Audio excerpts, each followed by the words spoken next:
Welcome guys, welcome to my YouTube channel. आज फिर हम बात करेंगे सेक्युलरिज्म पे। Best thing in any nation is secularism. कुछ क्वेश्चंस हैं। क्या भारत सेक्युलर राष्ट्र है? यस, संविधान कहता है कि हम एक धर्मनिरपेक्ष राष्ट्र हैं, हम एक पंथ निरपेक्ष राष्ट्र हैं। तो फिर कैसे हमको ये छूट मिलती है कि धर्म आधारित शिक्षा व्यवस्था चलाई जाए? अधिकार है अल्पसंख्यकों को अपनी धार्मिक शिक्षा देने का। ईसाइयों को है, मुस्लिम्स को है, सिख को है, जैन को है, बुद्धिस्ट को है। वाई? अगर धर्म निरपेक्ष हो तो धर्म आधारित शिक्षा देने की छूट कैसे दे रहे हो? अगला प्रश्न है, अगर आप धर्म निरपेक्ष हो तो धर्म आधारित संस्थाएं, राजनीतिक संस्थाएं किसी धर्म विशेष के लिए कार्य कैसे कर रही है? सब्सिडीज कैसे मिल रही है? क्या ये नहीं हो रहा है? नहीं हो रहा है क्या? हो रहा है। अगर आप धर्मनिरपेक्ष हो तो फिर ये क्यों? अगला क्वेश्चन, अगर भारत एक धर्मनिरपेक्ष राष्ट्र है तो फिर चुनाव से पहले, चुनावों के बाद सभी राजनीतिक दलों के सभी राजनेता किसी न किसी धर्म को अपीस करने की कोशिश क्यों करते रहते हैं? क्योंकि जनता धर्मनिरपेक्ष नहीं है मेरे बॉस। जनता धर्मनिरपेक्ष कभी नहीं होती है। चीन में नहीं हुई आज तक, वो तो एक नास्तिक राष्ट्र है, वहां आज तक नहीं हुई, जबकि उन्होंने धर्म को पागलपन घोषित कर रखा है। आज तक नहीं हुआ, होना भी नहीं है, इलॉजिकल है। ये बीमारी शुरू हुई फ्रांस से, धर्म और राजनीति को अलग करने की। आज तक फ्रांस में नहीं हुए सफल, हो नहीं सकता। आपस में बिल्कुल गुथे हुए हैं, धर्म और पॉलिटिक्स आपस में इतनी गहरे से गुथे हुए हैं कि इनको अलग करने का एक ही रिजल्ट होता है, जो यूएसएसआर का हुआ। और क्या होना है? और कुछ नहीं होता। तो अगर भारत धर्मनिरपेक्ष है, ठीक है, तो उसके संविधान में हिंदू धर्म के चिन्ह क्यों भरे पड़े? अगर भारत धर्मनिरपेक्ष है तो फिर धर्म आधारित विभाजन भारत का कैसे हुआ? अगर आप देश को धर्मनिरपेक्ष बनाना चाहते थे तो आपने धर्म आधारित विभाजन क्यों स्वीकार किया? अगर भारत धर्मनिरपेक्ष राष्ट्र है, ठीक है, अगर है तो फिर चुनाव प्रचारों के अंदर होने वाला जो धार्मिक अपीजमेंट है और जो राजनेता गद्दी पे बैठ जाते हैं वो भी धर्म आधारित योजनाएं चलाते हैं। क्यों? आगे चलते हैं। जातिवाद एक धार्मिक व्यवस्था है, यस या नो? सिंपल सी बात है, सभी स्वीकार करेंगे हाँ, जातिवाद एक धार्मिक व्यवस्था है। अब उस जाति व्यवस्था का स्वर्ण, क्षत्रिय, ब्राह्मण, क्षत्रिय, वैश्य, शूद्र का जो सिस्टम है उसको नाम बदल के अप्लाई कर दिया जनरल एसटी एससी ओबीसी, और वो चल रहा है। उसके अनुसार पूरी की पूरी पॉलिटिक्स चल रही है, संसद चल रही है, सरकार चल रही है, न्यायालय चल रहे हैं इस एसटी एससी ओबीसी के सिस्टम के अंदर ही। और इसमें एक और चीज मिला दो, अल्पसंख्यक, तो फिर हिंदू मुस्लिम भी आ गया उसके अंदर, है ना? तो अब ब्राह्मण, क्षत्रिय, वैश्य, शूद्र एक धार्मिक व्यवस्था थी, वो भी इस देश में जारी है। हिंदू मुसलमान, हिंदू ईसाई, ईसाई मुसलमान, सिख, सिख बौद्ध, ये विभाजन भी अल्पसंख्यक बहुसंख्यक के नाम पे लागू है, ठीक है। उसके आधार पे धाराएं हैं, उसके आधार पे कानून है, उसके आधार पे नीतियां हैं, आरक्षण है, उसके आधार पर चुनाव होते हैं, उसके आधार पर रिजर्वेशन है, सब कुछ इसके अनुसार चल रहा है। तुम काहे के धर्मनिरपेक्ष हो मेरे भाई? कहां से धर्मनिरपेक्ष हो? वो कोना तो बताओ जहां तुम धर्मनिरपेक्ष हो। माइक्रोस्कोप, इलेक्ट्रॉनिक माइक्रोस्कोप से भी ढूंढे ना, तो भी वो अणु नहीं मिल सकता, वो कण नहीं मिल सकता जहां पे भारत देश धर्मनिरपेक्ष है। कहां है? बता दो, बता दो किस जगह पे। सब कुछ तो धर्म आधारित चल रहा है भाई, नहीं चल रहा है क्या? ये एसटी ओबीसी क्या है? ब्राह्मण, क्षत्रिय, वैश्य, शूद्र ही तो है। और अगर ये ब्राह्मण, क्षत्रिय, वैश्य, शूद्र है तो ये धार्मिक व्यवस्था है, उसके अनुसार सब कुछ चल रहा है। अगर हिंदू और मुसलमान ये धर्म है तो इसको अल्पसंख्यक बहुसंख्यक के नाम पे चिपका रखा है। तो संविधान में ऊपर लिख देने से कि भारत एक धर्मनिरपेक्ष राष्ट्र है, धर्मनिरपेक्षता नहीं आ जाती। जैसे हर साल हम न्यू ईयर के दिन एक रेजोल्यूशन करते हैं, अब से मैं रोज सुबह उठ के एक्सरसाइज करूंगा, या अब मैं रोज सुबह उठ के 2 घंटे स्टडी करूंगा, है ना, मैं अपना नॉलेज बढ़ाऊंगा। लेकिन वो उद्देश्य है, रियलिटी कुछ और होती है। हम 3 बजे तक जगते हैं और दोपहर 12 बजे उठते हैं। वो चमत्कार अलग चीज है। जो व्यवहारिक प्राकृतिक घटनाएं घट रही हैं, जो हमने लिख लिया है कि हाँ भाई ऐसा करना है, वो अलग है। और जो हम चमत्कार करते हैं पूरी रात जग के दोपहर में उठने का, वो एक अलग चीज है। दोनों बहुत फर्क है।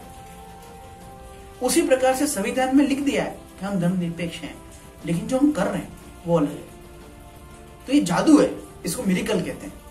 राजनीति की यही समस्या है, इसमें जो कहा जाता है, लिखा जाता है वो अलग होता है, और जो किया जाता है वो अलग होता है, और जो हो रहा होता है वो तो बिल्कुल ही अलग होता है।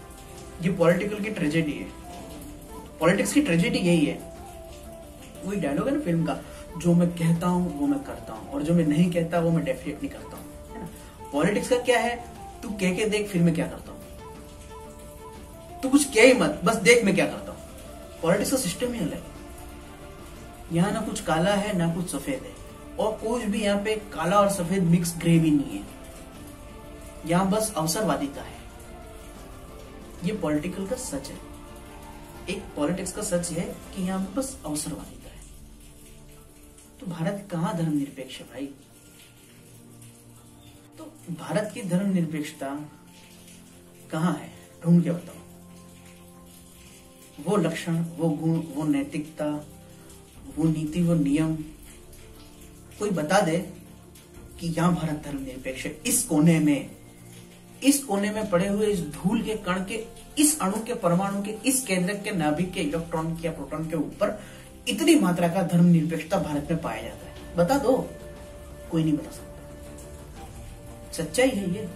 इसलिए बेचारे गांधी जी कह गए कि धर्मनिहित राजनीति अनीति है। वो कह गए बेचारे, किसी ने नहीं सुना, गोली मार दी, नोट पे फोटो छाप दिया, छुट्टी। किसको चाहिए गांधी जो कह रहा है कि धर्म रहित राजनीति अनीति है?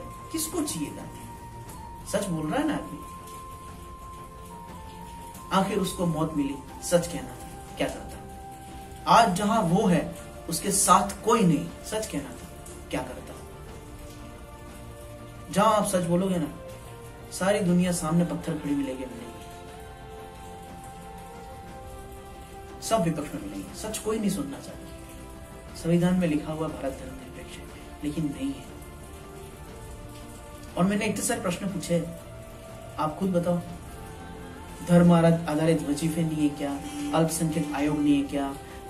जनजाति कल्याण मंत्रालय नहीं है क्या? है ना, इन पे आधारित आयोग नहीं है क्या?